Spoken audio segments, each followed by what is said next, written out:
충남 충북 분들은 아주 몇십 년 만에 찾아온 절호의기라고 생각을 하시고 제가 계속 이 말씀을 가서 드리는데 자꾸 우리 충청도라 생각하시면서 또 배타적으로 나가려고 해요. 우리 백제 문화권, 금강권 하시는데 이건 지금 서울 경기가 흘러넘쳐서 지금 오고 있는 거거든요. 그러니까 배타성을 빨리 버려야 됩니다. 우리 충남은 옛날 예로부터 뭐 이런 게 아니라 우리는 경기도의 연장으로서 같이 나간다는 생각을 하시면 아마 이번 기회를 놓치지 않으실 거예요.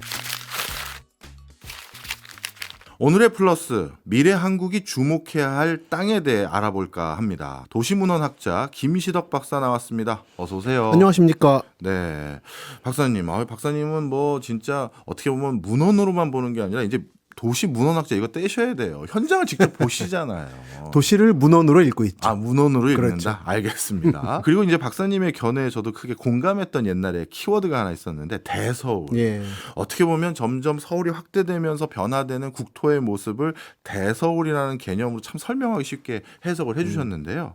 오늘은 이 대서울에 대해서 좀 더 자세히 이야기를 나눠볼까 하는데 미래에 대서울이 될 가능성이 있는 지역 여기다 하고 생각나는 곳 있으십니까? 그렇죠. 현재 천안 아산까지는 사실상 이제 수도권이죠. 아산까지요? 옛날에는 와. 준수도권이라는 말을 썼는데 여기는 사실 가보시면 여기는 수도권이구나.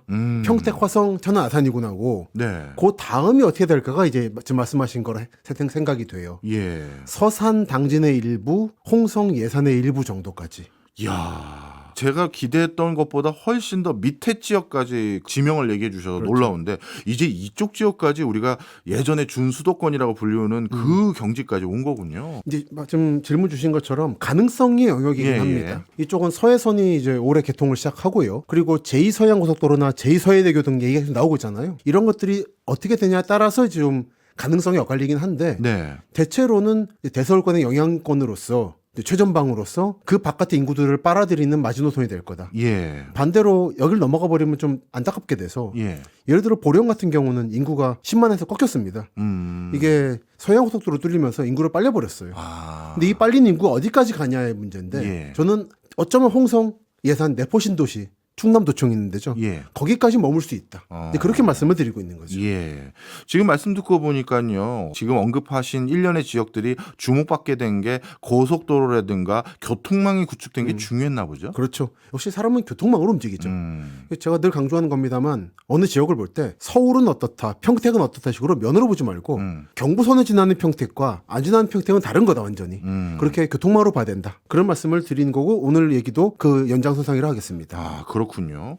자, 그런데 또 한 가지 저는 의구심이 있어요. 예전에 중부권 지자체들하고 저도 일 몇 번 해봤습니다만 중부권 2차 수도권 뭐 건립사업 뭐 이런 비슷한 프로젝트도 있었고 중부권 뭐 메가시티 이런 단어도 있었는데 이게 서울과 수도권 중심의 생태계 말고 중부권 중심의 새로운 생태계를 구축하려는 노력을 했던 걸로 전 기억을 했는데 정작 박사님 말씀 듣고 보니까 이게 그쪽에 다른 생태계가 아니라 수도권의 확장팩처럼 말씀을 하시네요. 그죠? 그렇죠. 제가 요즘에 충청도 쪽 가서 자주 말씀드리는 게 중부권 메가시티하고 충청권은 다른 거다. 그러니까 저는 충청 남북도를 통합해서 봤을 때 크게 이제 차령산맥이 있습니다. 한국지리 때 배우셨을 거예요. 차령산맥의 서쪽에 지금 도청이 있는 곳이고 차령산맥의 남쪽이 대전 쪽입니다.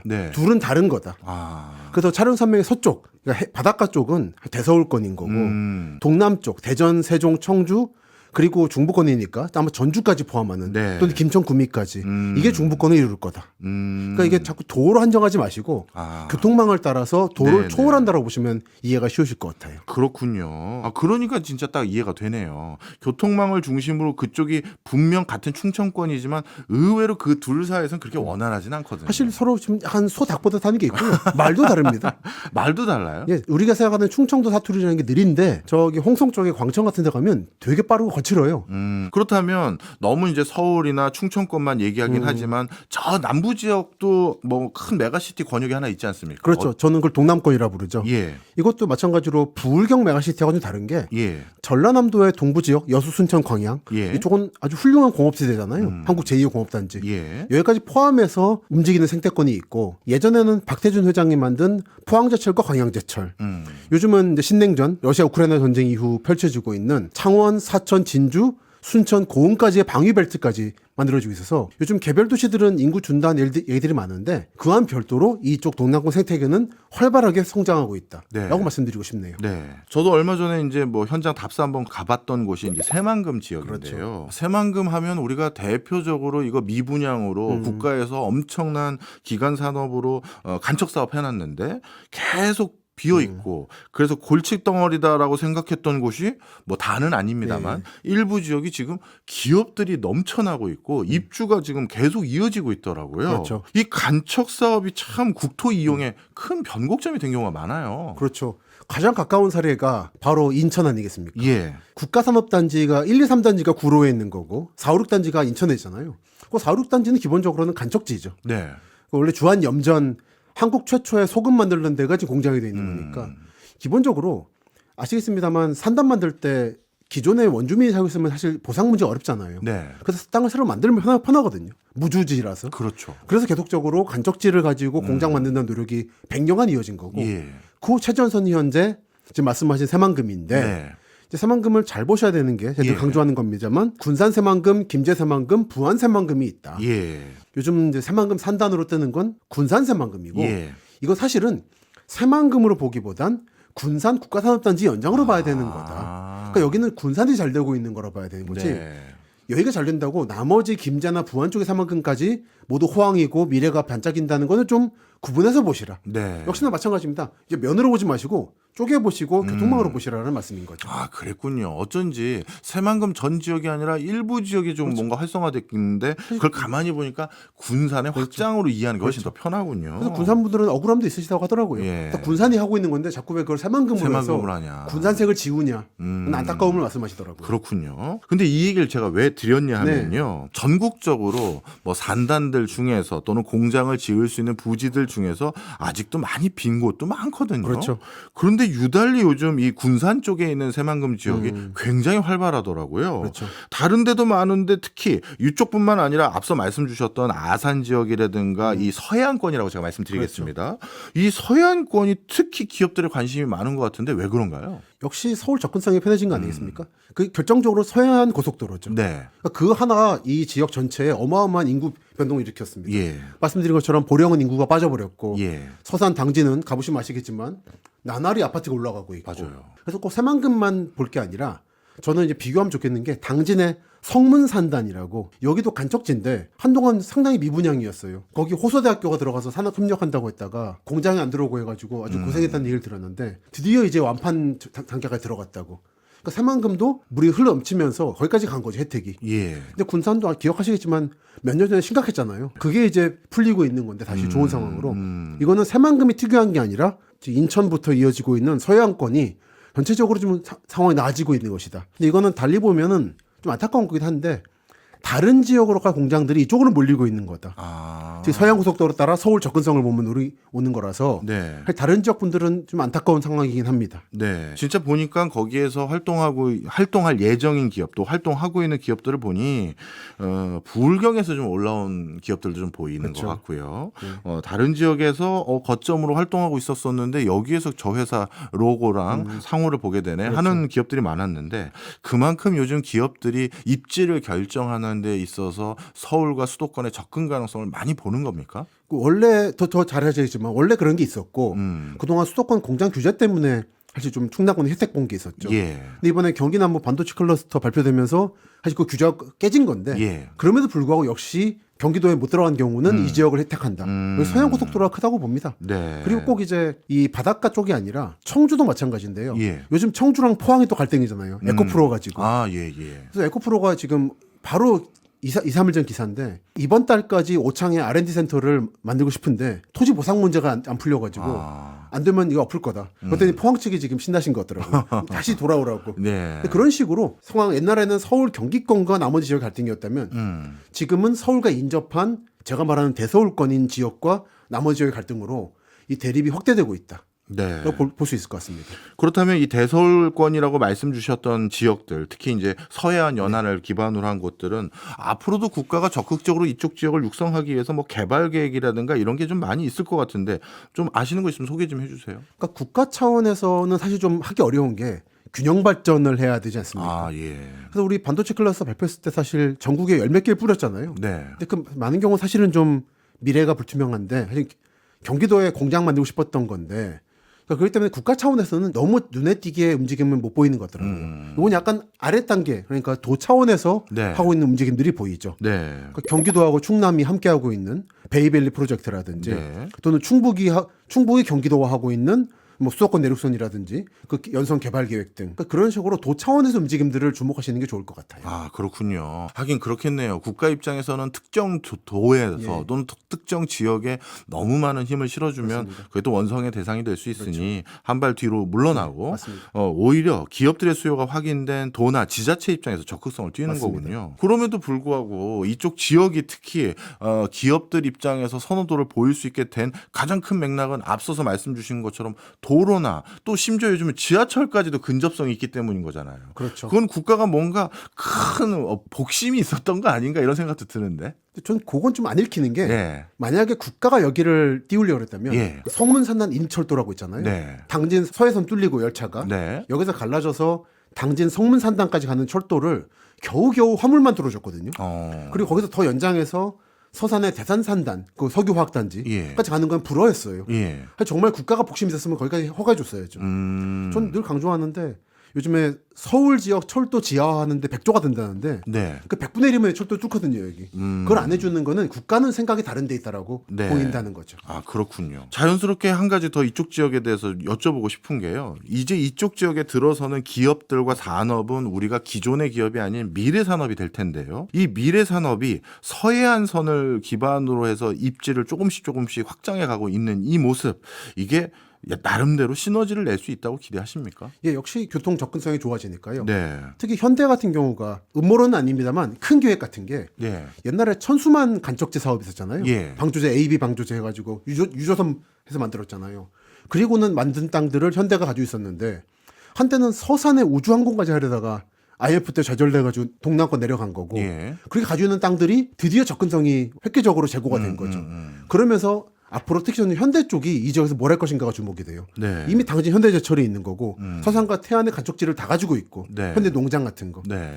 이 자동차도 가지고 있죠. 예를 아산 인주 같은데 이것들이 어떻게 시너지를 이루어질지를 현대 움직임 시켜보고 싶은데 네. 근데 현대가 지금 약간 그룹이 쪼개져 가지고 아. 과연 지금 이 전 지분 관계를 정확히 모르겠는데 네. 범 차원에서 그룹 차원에서 좀 계획을 만들어내시면은 그룹 차원에서 좋으실 거고 태안반도 전체의 산업화에 대해서도 긍정적 시너지가 있을 거라는 기대는 하고 있습니다. 네. 아, 이 서해안 벨트 쪽에 가장 앵커 역할을 할 회사가 현대였군요. 그렇죠. 네. 반도체 벨트는 삼성이 이끌고 있는 거고 네. 이 태안반도와 충청남도 지역의 공업화를 이끌 건 현대라고 보고 있습니다. 그렇군요. 자, 그렇다면 지금 서해안 지역에서 꿈틀꿈틀대고 있는 여러 변화들을 쭉 한 번씩 다 점검해 주셨고 그 원인은 무엇이고 어떤 지역을 어떻게 이해하면 좋을지 다 말씀해 주셨는데요.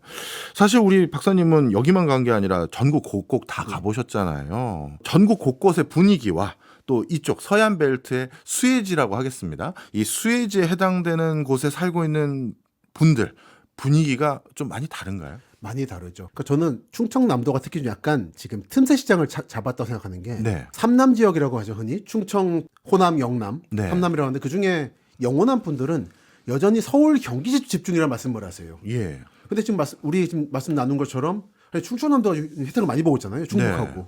근데 이게 아직 눈이 안 띕니다. 그래서 지금 그 틈에서 충남과 충북이 사실 알짜배기를 다져가고 있다. 반도체니 자동차니 미래산업이니.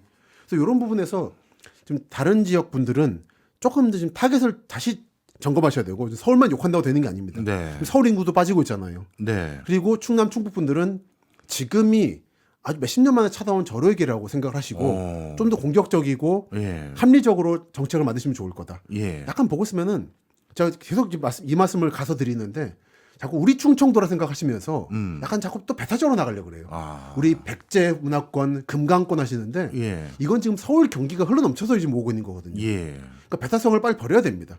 우리 충남은 옛날 예로부터 뭐 이런 게 아니라 우리는 경기도의 연장으로서 같이 나간다는 생각을 하시면 아마 이번 기회를 놓치지 않으실 거예요. 말씀을 쭉 듣고 보니까 또 이 의구심도 하나 있는데요. 예를 들어서요.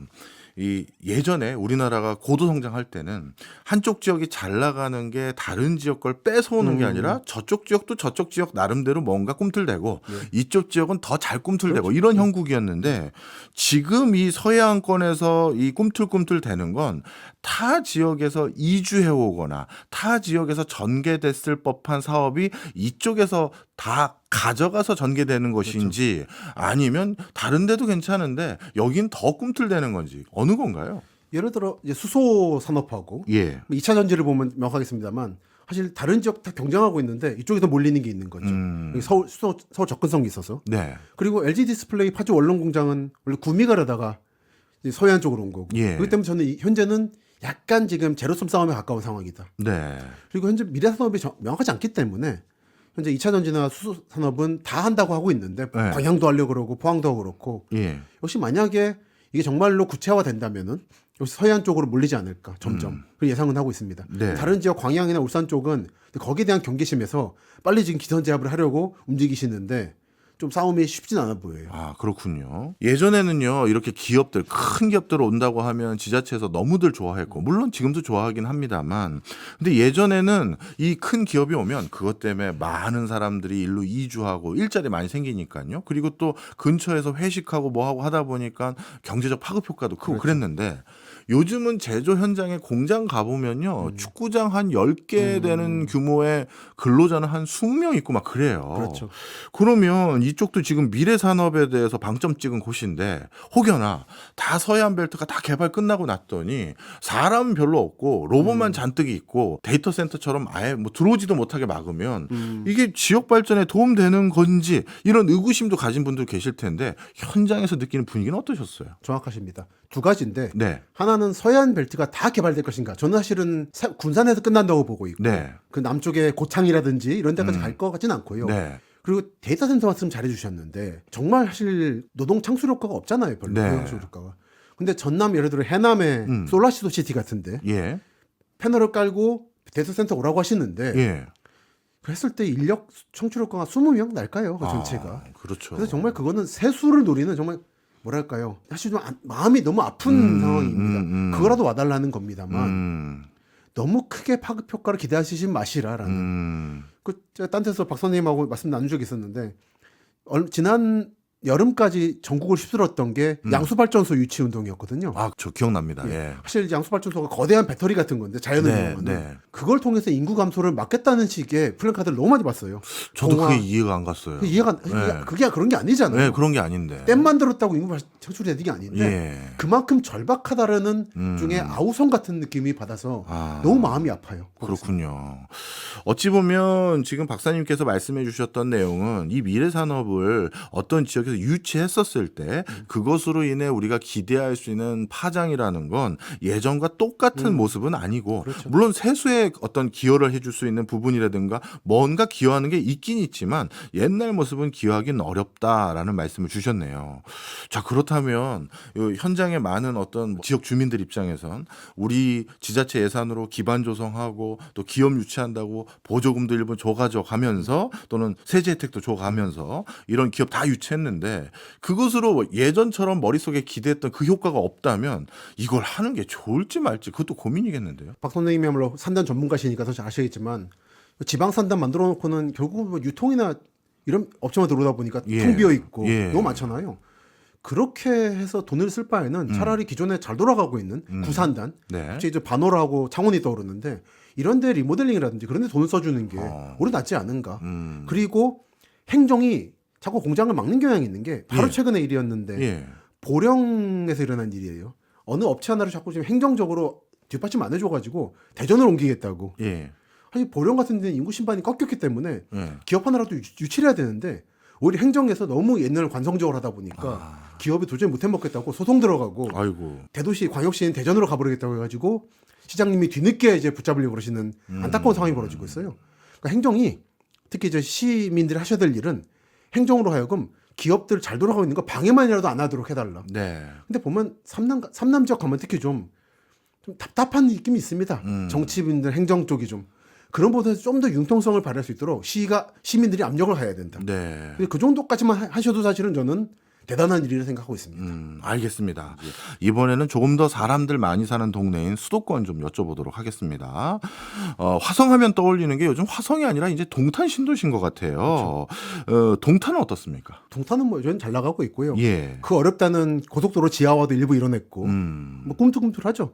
사실은 어떤 분들은 그래서 이제 수원 화성 쪽이 서울을 제치고 경기도 남부의 중심 지역이라는 말까지 하시는데 그것까지는 예. 좀 오버긴 합니다만 네. 저는 아마 화성 인구의 절반 이상을 동탄에 차지할 날이 멀지 않았다. 화성 인구 100만 오래 뚫었죠. 예. 4개 구를 만든다고. 네. 그 중에 동탄이 만약에 그 50만 이상을 넘어가게 된다면은 그래서 완전 절반이 되면 아마 예. 저는 일단 보일 움직임이 두 가지라 봐요. 예. 하나는 시 이름을 바꾼다. 그리고 하나는 아마 수원 군공항 문제가 급물살을 탈 수 있다. 이전 문제가 예상을 하고 있습니다. 예. 다만 이제 질문이 있어서 말씀드리는 겁니다만 제가 말씀드리고 있는 서해안권의 화성하고 예. 이 동탄의 화성은 아주 다른 권역이다. 어떻게 다른가요? 여러분이 생각하시는 화성은 경부선과 경부고속도로 그리고 경부고속선을 지나는 동쪽 끝의 화성이고요. 예. 제가 말씀드리는 서해선 서해안고속도로는 예. 서쪽 끝 바닷가 화성이죠. 공룡알 화석도 나오는. 네. 공룡알 화석이 송산 그린시티라고 화성하고 안산 사이에 시화호에서 나왔어요. 예. 그러고 보니까 재밌는 얘기 떠올랐는데 동탄 분들이 왜 화성시의 상징이 공룡인지 몰랐대요. 그게 서쪽에서 이게 발자국이 나와가지고 상징인 건데 한 번도 안 가봤다. 안 가봐서. 알하고 꽤 큽니다. 가보면. 예. 그런 식으로 다른 권역이다. 약간 역사적으로 설명드리면 동쪽은 화성군이었고 옛날에 네. 서쪽은 남양이었습니다. 남양읍. 예. 근데 여기는 옛날부터 독립된 데였고 네. 사실 만약에 동탄 인구가 너무 커버리면 분리독립 움직임이 있을 수 있어요. 네. 그거를 분리독립을 누르려고 화성시청을 서쪽에 둔 것도 있습니다. 일부러. 시 줄 테니까 떨어져 나가지 말라라고. 그 정도로 다른 권역이다. 네. 그 얘기는 그만큼 동탄이 급성장하고 있다는 걸 그렇죠. 반증하는 거네요. 그렇습니다. 그런데 우리 수도권의 역사를 보면 옛날에 광주군이었던 곳이 광주시, 하남, 성남 이렇게 자꾸 분파가 되지 않습니까? 그리고 서울, 강남. 그렇죠. 그런 것처럼 이것도 막는다고 될까요? 하는 생각이 드는데요. 어떻게 보세요? 겨우 100만 정도 인구라서 예. 사실 수원이 지금 103, 140만인데 네. 아직 뭐 쪼개기엔 좀 빠른 생각은 듭니다. 그리고 지금 지자체 상황에서 쪼갤 수 있을까요? 라는 생각이 드네요. 요즘 메가시티 논쟁이 시끄러웠지만 네. 전주, 완주 같이 보면은 통합이 너무 어렵거든요. 예. 쪼개는 건 얼마나 더 어려울까라는 생각이 들어서 쉽지는 않다고 봅니다. 근데 지역 주민들 스스로는 자신들을 지칭할 때 어디 사세요 했었을 때 그냥 화성 사세요라고 안 하고 동탄 사세요라고 그렇죠. 하고 수원 같은 경우도 수원 사는 분들이 아니라 그중에 광교 사는 그렇죠. 분들은 그냥 광교 산다고 얘기를 그렇습니다. 하잖아요. 아이덴티파이를 완전히 구분하는 경우들이 많아지는데 결국 그런 것들은 뭐 그런 거 형태로 가고 행정구역상의 통합은 웬만하면 분화되기 어렵다. 그렇게 보시는 거군요. 그렇죠. 당장 지난 총선 때 동탄시 얘기가 나왔는데 네. 그분 떨어지셨더라고요. 그러니까 동탄 분들도 그건 바라지 않는다. 그렇군요. 알겠습니다. 자, 그 다음에 평택도 한번 여쭤볼게요. 평택도 반도체로 뜬 지역이다 이렇게 보고 있는데 그렇죠. 저는 반도체와 계속해서 부합성이 있으면서 평택도 앞으로 잘 나갈 거로 보세요. 그렇죠. 평택도 특히 요즘에 평택의 물 사정을 좀 들여다봤는데 예. 본인들 계획으로는 120만까지 보고 있더라고요. 근데 물은 충분하다. 개발하는데 상수원 보호구역 있으면 좀 거추장스럽잖아요. 네. 그래서 평택시 내에 있는 상수도 보호구역은 다 풀었고 주변에 다른 도시들 예를 들어 안성 같은 데하고 걸려있는 보호구역 안 풀어가지고 네. 약간 소지역주의가 일어나고 있는 중이다. 네. 근데 그런 게 뭐냐면 기본적으로는 120만까지 먹일 수 있는 물을 확보하겠다라는 원대한 계획이 있더라고요. 네. 그러니까 평택은 기본적으로 동부 지역 중심으로 말씀하신 것처럼 반도체 중심으로 커졌고 거기다가 서부 지역을 이제 평택항 중심으로 하는 이제 아산 국가산업단지 거기도 거기대로 따로 키울 계획이 있는 걸로 보입니다. 그리고 중간에는 미군 기지 험플스가 있으니까 예. 여기는 국제도시로서 키운다는 계획까지 있어서 새 중심으로 재편한다는 계획이 있는 것 같아요. 네, 그렇군요. 우리 원래 지자체 떠올릴 때 그 지자체의 특산물 해가지고 뭐 사과다, 뭐 마늘이다, 뭐 양파다 이런 것들 많이 떠올리는데 그렇죠. 경기도의 특산물 그러면 역시 반도체지 않습니까? 그렇죠. 그러면 이 반도체라는 건 그냥 거기서 혼자서만 할 수 있는 게 아니라 여러 배후 산업군들이 있어야 되는데 이 경기도의 특산품인 반도체가 자꾸 성장하는 기조 속에 있다라는 건 충청권도 반도체와 관련된 여러 산업들이 추가적으로 힘을 받겠네요. 그렇죠. 경기도 특산품이 반도체였다는 것도 몇 년 전 얘기고 예. 이미 뭐 청주도 특산품이 반도체고 그렇네요. SK 또 하이닉스 그렇죠. 있으니까요. 천안 아산도 그렇지 않습니까? 네. 그렇기 때문에 이거는 뭐라고 말해야 될까요? 용어가 적합하지 않은데 그 동네 흐르는 게 안성천이거든요. 네. 그게 흘러서 아산만으로 들어가는 건데 그 아산만권 반도체 벨트라고 부르는 게 나을 수도 있어요. 아산만권. 예, 충남, 충북, 경기도가 아울러 만들어 나가고 있는. 그러니까 물이 풍부하고 전기도 풍부하기 때문에 그리고 대학도 많잖아요. 그 동네. 네. 그래서 이쪽은 삼박자가 갖춰져 있기 때문에 앞으로도 아마 이제 아산만권의 특산품으로 반도체라고 말하는 게 정확할 것이다. 생각을 합니다. 그렇군요. 자연스럽게 그럼 청주 지역도 여쭤볼 수밖에 없어요. 그래서 청주 지역은 요즘 분위기가 어떻습니까? 청주는 예전 전통적인 도청 소재지인 구도심이 있는 거고 네. 요즘 인구 성장이 눈부신데요. 예. 87만 뚫었죠. 예. 그 이끌고 있는 거는 구청주가 아니라 말하자면 옛날 청원군이라고 청주도 보면은 청주시와 청원군이라는 도농이 있다가 통합한 거거든요. 예. 2014년일 겁니다. 네. 그때 변두리였던 청원군 쪽이 뚫리고 있는 거죠. 여러분 아실 거예요. 오송 네. 그리고 오창 네. 그리고 서북부 지역의 SK 하이닉스 이 삼각형이 이끌고 있죠. 네. 이쪽은 청주 사람, 충북 사람이 간다기보단 서울 경기 쪽 사람들이 반도체를 따라오고 생명과학이라든지 에코프로 따라오는 거라서 네. 성격이 복합적이다. 그렇게 보시면 될 것 같습니다. 그렇군요. 이런 말씀을 쭉 듣고 보니까 야 진짜 어떻게 보면 교통망 하나로 우리는 행정구역으로 동일하게 봤던 지역도 전혀 다른 생태계와 분위기로 뭐랄까 바뀌기 있는 그렇죠. 형태가 지금 확연히 그렇죠. 목격이 되네요. 그리고 이제 문화 충돌도 일어나고 있고. 네. 그러면 청주까지 그 오송역을 기반으로 네. 수혜를 보고 관련해서 산업이 활성화되고 있다면 그 윗단에 있는 천안도 어떤 분위기예요? 천안은 뭐 이미 뭐 수도권이라고 경기도 편입 얘기가 나올 정도였죠. 아. 경기도 편입 얘기 나오는 데가 두 군데인데 예. 철원이란 천안이죠. 근데 그거는 뭐 불가능합니다만 천안은 예전에는 분위기를 보여주는 게 옛날에는 아산하고 통합해서 지금 특례시 인구까지 가겠다는 계획을 세우다가 네. 이제 자체적으로 갈 수 있다라는 자신감을 보여주고 있더라고요. 뭐 100만 멀지 않았다고 얘기하고 있고 그 정도로 자신감이 있고 그렇기 때문에 GTX를 연장해 주든지 아니면 독자적으로 CTX라고 충청권 관유철도를 만들겠다 할 정도로 이미 기세가 등등한 상황입니다. 네. 저희가 사실 오늘 박사님을 의욕차게 모셨던 이유 중에 하나가 우리가 부동산이라든가 국토 이용과 관련된 여러 내용들 다루다 보면 어쩔 수 없이 가장 많은 사람들이 살고 있는 서울과 수도권 중심으로 얘기를 많이 하지 않습니까?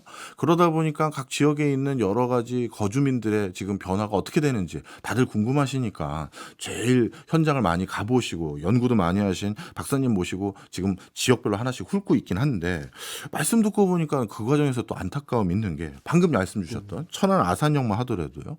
이름을 천안 아산역으로 한 건 천안뿐만 아니라 아산도 이것 때문에 활성화되길 기대해서 그렇죠. 그렇게 이름을 한 것도 있을 텐데 정작 말씀 듣고 보면 천안역 근처에 교통의 직접적인 수혜 지역 빼고는 아산 뭐 온천이라든가 온양 뭐 이런 거는 뭐 활성화되는 힘을 못 받고 있는 느낌도 있는데요. 맞습니다. 그러니까 우리가 어느 지역을 볼 때 예를 들어 아산시를 볼 거냐 지금 말씀하신 온천이 있는 온양 쪽을 네. 보면 다른 거죠. 네. 그러니까 아산 전체로는 힘을 받고 있어서 예. 현재 지금 4, 50만 인구 목표까지 설정했고 그건 가능할 거로 봅니다. 다만 말씀하신 것처럼 온천이 있고 시청이 있는 온양 쪽은 예. 예전엔 중심이었습니다만 이제 힘을 잃었고 옛날에는 천안에 붙어 있는 변두리였던 배방 탕정이 사실상 좀 중심이잖아요. 네. 그렇기 때문에 내부의 변화가 있는 거죠. 네. 그러니까 이거는 저는 안타깝다기보다는 도시의 자연적인 흥망성쇠다라고 보고 있습니다. 네. 그래서 아산 같은 곳은 이제 전체적으로는 성장하고 있기 때문에 네. 안타까운 건 아닌데 약간 이제 약간 지역 얘기라서 여러분 모르시겠습니다만 아산은 중심이 세 개였어요. 예. 동쪽에 탕정배방, 중앙에 온양, 서쪽에 신창입니다. 그 순천향돼 있는 데가 신창이죠. 네. 여기서 온양 힘을 빠져버리니까 서쪽 신창은 더 힘을 잃어버리는 그런 부분에 안타까움은 느껴진다. 그리고 더 나아가면 있는 예산이나 이런 것까지 가면 좀 씁쓸함은 있죠.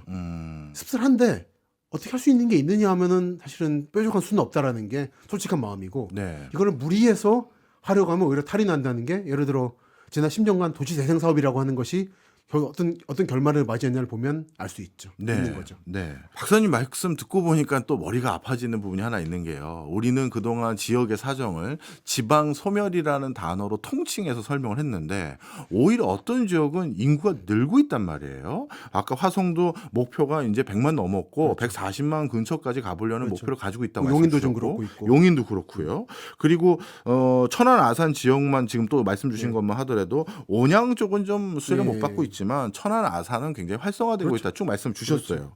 그렇다면 앞으로 우리가 국토를 효율적으로 발전도 시키고 또 살기 좋은 동네를 만들 때 지방 소멸이라는 키워드 아래서는 이걸 다 합칩시다 이 얘기만 했었는데 아니 어떤 데는 더 붐업이 일어나고 있으니 그런 걸 더 특색 있게 발달시키려면 또 쪼개야 될 것 같기도 하고 이거 어떻게 해야 될까요? 우선 행정과 정치의 낭비를 막기 위해서 예. 큰 규모로 묶이는 건 좀 맞다 생각해요. 네. 근데 너무 자꾸 대도시 위주로 묶이니까 문제죠. 음. 뭐 메가시티 서울 얘기하는 것처럼 그건 안 된다고 보고.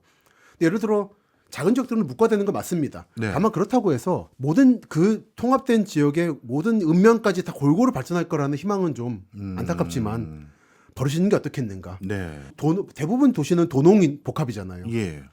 그 도농의 농까지 다 우리 생각하는 산업화가 될 것이냐. 그거는 포기하시는 게 좋지 않겠나라 생각을 합니다만 예. 행정이나 정치는 그럴 수 없잖아요. 예. 거기서는 괴리를 어떻게 할 것이냐를 이건 국가 차원에서 합의가 필요하다고 생각해요. 근데 이거를 이제 포기하지 않고 예를 들어서 얼마 전에 인천 쪽에 정치인분을 만났는데 인천이 이제 인구 2위 도시가 될 거잖아요. 예. 근데 옹진군 얘기를 하시더라고요. 섬 지역은 인구가 줄지 않느냐. 음. 진짜 사실 죄송합니다. 어떡하란 말인가예요. 섬 지역까지 어떻게 다 인구가 늘 수 있는가라는 겁니다. 포기하긴 포기해야 되는 겁니다. 네. 항상 그 지역 내에서 집중되는 거는 도와주는 거지. 그걸 억지로 막아가지고 섬에 살라고 강제할 수 없는 거다. 그렇죠. 근데 그거를 올해 정치나 행정은 부추기는 측면이 있어가지고 아. 이른바 지역구, 군, 면이 때문에 이 부분은 다시 반복됩니다만 대합의가 필요하다 생각합니다. 예. 지역이 이제 장기적인 추세로 지역의 여러 행정구역이 통합돼야 될 이유는 여러 가지로 많아 보이고 그 통합이라는 걸 우리가 오해하면 안 된다. 그 지역 안에 있는 모든 곳을 다 골고루 발달시키는 건 절대 아니다라는 걸 기억해야 된다. 불가능하다. 참, 예, 불가능하다. 그것도 참 굉장히 귀감이 되는 말씀이시네요. 자, 그렇다면 나름대로 지역이 여러 가지 이제 뭐 전부는 아닙니다만 선별적으로 발달되고 있는 지역들이 있을 텐데 이 지역들이 좀 더 번창하면 지역 소멸을 막을 수 있는 좋은 기회가 되지 않겠습니까? 그러면 지역의 발달 속도를 지금 저해하는 이런 요소들도 뭔가 있을 것 같은데 박사님 보시기엔 뭔가요? 제일 중요한 건 교통망 문제겠죠, 역시. 특히 이번 GTX-A 개통 이후에 보면은 원래 예상했던 이용기보다 절반 이하잖아요. 네. 이거는 명확합니다. 간선만 뚫어주면 된다고 생각했는데 네. 간선부터 이어지는 지선망들을 정비를 안 한 상태로 해버리니까 사람들이 이용할 수가 없는 거잖아요. 그러니까 지선망들 이건 이제 대도시하고 대도시가 아닌 지역을 나눠서 봐야 되는데 네. 대도시 지역은 기존의 정치행정가들이 간선 뚫는 것만 지적으로 사용하기 좋으니까 쓰지만 네. 거기서부터 말단까지 이어지는 망들에 대한 재정비가 이루어져야 된다. 네. 그리고 대도시가 아닌 지역에 대해서는 자꾸 지금 수익 안 난다고 폐선만 시키고 있습니다. 네. 그리고 도로만 깔고 있는데 결국 그거는 자동차 이용하라는 거거든요. 예. 그럼 이게 어떤 파급을 일으키냐면은 요즘 아시겠지만 세계적으로는 고령자에 대해서 운전면허증 갱신이 엄격해지고 있잖아요. 예. 이 갱신을 못하게 만들어 버려요. 이제 대중교통망을 확충을 안 하니까. 예. 그러니까 이 경우는 대중교통망을 이거는 수익 사업을 볼 게 아니라 공익 사업으로 봐야 된다. 조금 더 예. 특히 버스망들을. 네. 그러면서 이제 운전면허 갱신 문제로 같이 가져가야 돼 해결하는 문제인데 네. 현재는 이런 전망을 잘 안 보여주고 있다 전국적으로. 예. 그래서 우선 저는 버스망이라도 좀 확충하면 좋겠습니다. 확충하고 정비하고 네. 효율적으로. 예. 근데 다들 보면 간선 도로 거의 고속국도 하고 KTX, GTX만 얘기하고 있어가지고 예. 여전히 시민들은 물론이고 행정 정치선에서도 절박함이 부족해 보인다. 라는 게 솔직한 심정입니다. 네, 진짜 지방에 가니까 그렇더라고요. 자동차로 이동하면 1시간도 안 걸릴 거리인데 버스로 가려니까 그 두 지자체 간에 직행 노선이 없어가지고 예. 다른 데 갔다가 광역권으로 갔다가 가야 되다 보니까 4시간 막 이렇게 걸리고 그렇습니다. 그런 일들이 많더라고요. 그러니까 서로 이제 직통 만들면은 서로 지금 경쟁을 해요. 내 인구 저쪽을 뺏긴다는 생각을 해요. 그런 것 때문에. 참 그래서 안타까운 일이 많은데 참 어렵습니다. 그게. 자, 그럼 한번 이제 정리를 한번 해보죠. 오늘 중심적으로 논의했던 이제 서해안권과 충청권 이쪽을 한번 정리를 해보려고 하는데 박사님께서 쭉 돌아보시고 났더니 지금 변화상을 보셨잖아요. 이런 흐름이 계속된다고 했었을 때 한 10수년 지나고 나서 이쪽 지역의 모습 어떻게 바뀌어 있을 것 같다 이렇게 예상하십니까? 10수년보다 조금 더 시간이 필요할 걸로 보고요. 예. 한 30년 봅시다. 30년 정도. 네네. 30년 되면은 아마 정말로 심각하게 인구 감소 위험을 느낄 거예요. 저는 아직은 그렇게 못 느끼고 있다고 봅니다. 이 서해안권도요? 서양권은 예외. 예외. 네. 아, 그러니까 전국적으로는 그 얘기가 더 나올 거고 예. 이젠 진짜로 뭐 해야 된다라는 네. 절박함이 생겨서 예를 들어 귀농 귀촌 인구 네. 요즘 얘기 나오고 있잖아요. 그 중앙대 마강래 교수님이 말씀하시는 건데 자꾸만 청년 받아야 생각하지 말고 실버 세대 받아라. 건강하면서 돈도 많고 귀농에 대한 의지도 있으니까. 네. 근데 현재까지는 제도적으로 뒷받침 못 해주고 있고 무엇보다 말단 마을 주민들이 여전히 좀 텃세가 있어요. 근데 이게 30년 지나면은 정말 깨질 거로 봅니다. 그리고 지금 말씀하신 충청남도 서해안까지 포함해서 네. 대서울권 제가 말씀드리는 중부권, 동남권으로 집중 현상은 심해질 거다. 그리고 나머지 권역은 정말 좀 사활이 걸린 싸움을 해야 될 거다. 근데 거기서 이제 절박함이라는 게 드러날 건데 네. 그건 아직은 그 단계에 미치지 못했다. 사람들의 감각이 네. 그렇게 봅니다. 근데 언제나 보면은 제도는 문제를 뒤따라가잖아요. 예. 사람 감각도 그렇고. 예. 그래서 지금이 딱 그 과도기라 생각합니다. 아, 오히려 한 20년 정도 지나고 나면 지금 우리가 인구에 회자하고 있는 지방소멸이라는 게 훨씬 더 구체적이고 가시화되다 보니까 방금 말씀 주셨던 세 가지 권역권을 제외하고는 나머지는 진짜 특단의 조치가 있지 않고서는 그렇죠. 문제가 심각해질 거다 그 말씀이시네요. 예를 들어 대구 같은 경우도 사실은 이제 3권역이 안 들어가기 때문에 그렇네요. 물론 현재 인구가 4위 도시입니다만 예. 뭔가 추상적으로 느끼고 계세요. 그러니까 군위 통합이라든지 뭐 경북 통합 얘기를 하시는데 네. 사실 그거는 문제 해결이 아니거든요. 그러니까 이런 단계를 넘어간 다음 단계에 뭔가 나오려면은 네. 시간이 좀 더 필요하다 생각합니다. 아직은 피상적이에요. 네. 그런데 절대적인 인구가 결국 줄기 시작했으니까 이 세계 권역권 지금 꿈틀대고 있는 그쪽 지역 말고 다른 데가 더 궁극적으로 살아날 방법은 그냥 인구 숫자가 는 거 말고는 방법이 없는 거 아닌가요? 그러니까 오히려 저는 인구가 적절히 줄어든 시점에서 할 수 있는 게 있다 생각해요. 아, 오히려. 예. 예. 그 인구가 줄어들면은 예를 들어 버스나 교통망의 재편도 있는 거고 예. 그런 재편을 통해서 이제 예를 들어 이쪽은 관광 특구로 개발한다든지 네. 그런 방식으로 다시 재편할 수 있는 거죠. 아직은 다들 꿈을 안 버리고 있기 때문에 예. 여전히 내 땅이 오를 수 있다는 생각, 집값 오를 수 있다는 생각도 하고 있고 뭔가 산단이 들어와서 예. 그런 것까지 만약에 좌절됐을 때 그때 다음에 보이는 게 있다 생각합니다. 알겠습니다. 오늘 너무 또 서해권만 얘기하면 동해 사시는 분들한테 또 섭섭한 소리 들을 수 그렇죠. 있으니까요. 자, 그렇다면 서해안권은 나름대로 유망합니다라는 얘기를 지금 일관되게 해주셨어요. 그렇죠. 그럼 반대로 동해안 지역이 활성화되기 위해서는 어떻게 해야 될까요? 동해안은 크게 둘로 나뉘겠죠. 예. 부산, 울산, 포항권이 있는 거고 네. 그리고 그 북쪽에 동해안권이 있는 거고 네. 뭐 끼어 있는 게 영덕이죠. 예. 영덕, 울진, 삼척으로 말합시다. 크게 세 권역은 서로 성격이 다르다 생각해요. 음. 동해안 지역에 고성부터 쭉 내려오는 라인이 있고 그 아래쪽에 삼척, 울진, 영덕이 있는 거고 예. 여기 두 권역은 기본적으로는 관광과 세컨드 하우스로서는 굉장히 유망하다. 결국은 여기가 공해가 제일 덜하거든요. 예. 그리고 동해선 철도가 뚫리고 지금 각종 예를 최근에 개통된 31번 국도 같이 교통망들이 확충되고 있기 때문에 정주 여건은 좋아지고 있습니다. 네. 그래서 이쪽엔 그 인구가 는다로 갈 게 아니라 주목도가 높아질 거다. 근데 당장은 오래 느끼시게 될 겁니다. 동해선이 개통할 거기 때문에. 예. 근데 그렇기 때문에 이쪽은 인구 증가 요인이 있지만 생각을 바꿔서 그거에 대한 대응할 수 있는 준비가 되어 있느냐. 여전히 예전 어촌마을, 바닷가마을, 해수욕장, 관광지 정도 수준인 것 같아서 많은 경우는 오히려 선제적 대응이 필요하다 보고요. 그 다음에 삼척, 울진, 영덕은 이 도시들은 기본적으로 규모들이 좀 있습니다. 예. 삼척은 공업도시이기도 하죠. 예. 그러니까 이런 지역은 관광과 공업의 균형을 어떻게 취할 것인가 고민을 하실 필요가 있다. 네. 그리고 포항, 울산, 부산권은 다른 동해안권이니까 이쪽은 동남권으로서 보고 있습니다. 그러니까 포항 정도는 아마 동해안권과 동남권의 결절점으로서 고민을 많이 하시는 걸로 알고 있는데 포항 같은 경우는 좀 사실 요즘 답답한 부분이 있죠. 네. 제철이 광양 쪽으로 많이 넘어가고 있고 2차 전지는 청주랑 경쟁하고 있고 하고 있어서 가볼 때마다 그 지역 분들하고 얘기를 많이 하는데 답답함을 토로하시더라고요. 네. 너무 도시에 대해서 깊이 얘기하면 제가 좀 이제 곤란한 말씀들을 드리게 돼가지고 더 이상 말씀 못 드리는데 포항의 상황을 답답한 상황을 울산과 부산에 대입할 수는 없다. 부산 같은 경우는 이제 서울 수도권의 인구를 뺏긴다고 말하지만 이제 늘 강조합니다만 동해선 전철과 31번 국도를 통해서 울산 인구를 빨아들이는 게 있기 때문에 네. 그리고 부전마산 복선 전철이 올해 개통을 하게 되면 네. 이제 김해와 창원 인구 재편이 일어날 거라서 예. 거의 400만 인구가 움직이는 거거든요. 그 상황에서 어떻게 될지 모르기 때문에 너무 그렇게 수동적으로 서울만 바라보면서 또 인천 인구 2위 도시 될 거기 때문에 수세적으로만 나가지 마시고 그 지역 전체의 맹주로서 예. 기능 재정립하실 필요가 있다. 그 울산은 울산대로 요즘 약간 뭐 울산 디스토피아니 하는 안 좋은 말도 나왔는데 네. 그렇게 볼 건 아닌 거고요. 산업 재생 움직임도 활발하기 때문에 그래서 울산의 미래는 그렇게 비관적으로 보지는 않습니다. 네. 이런 정도로 새 권역에 대해서 말씀드릴 수 있겠네요. 알겠습니다. 마지막으로 국토가 어떻게 변화되고 있는지 아주 단순하게 많은 분들이 국토 변화 상을 이해할 수 있도록 좀 도와드리기 위해서 우리 간단하게 문답식으로 대답을 한번 해볼까요?